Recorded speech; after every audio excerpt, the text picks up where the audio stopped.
The long-awaited moment finally arrives. All the preparation we've been reading about over the past few weeks, the construction of the Mishkan and the detailed instructions for the various offerings, comes to fruition in this week's Parsha Shemini.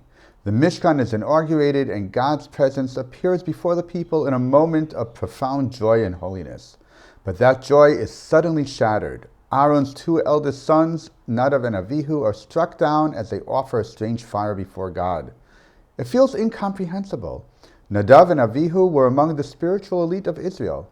What exactly was the strange fire that led to such a devastating consequence?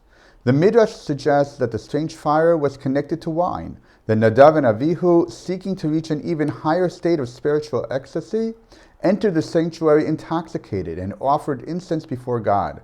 This reading is supported by the text itself. Immediately after their deaths, God explicitly warns Aaron not to perform the divine service while under the influence of alcohol. Shadal offers a different perspective. He explains that Nadav and Avihu's role was to assist their father by collecting the blood of the offerings and presenting it to him for sprinkling on the altar. But that wasn't enough for them. They wanted to perform the high priest's duties themselves. The Kli Yakar captures this idea by describing their strange fire as the fire of arrogance, acting as though they held a position they did not. It was the fire of hubris.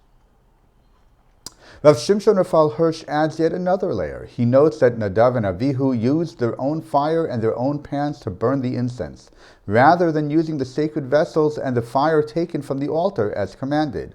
Offerings, Rav Hirsch explains, are meant to express a person's submission to God's will. When someone deviates from the divine formula, they are no longer serving God. They are trying to make God serve their personal impulses. By using their own fire and utensils, Nadav and Avihu undermined the very essence of the offering. In this effect, they turned it into a pagan act.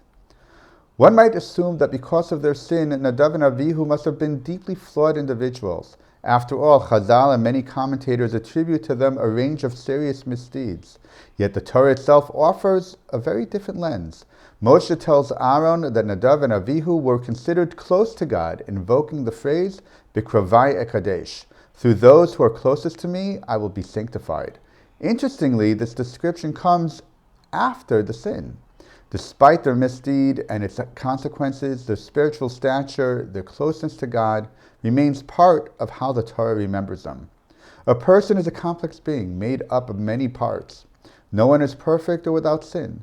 Even Moshe Rabbeinu sinned and faced consequences. Yet, that does not diminish who he was. As Mishlei teaches, Ki sheva yipol tzadik v'kam. The righteous may fall 7 times, yet they rise again.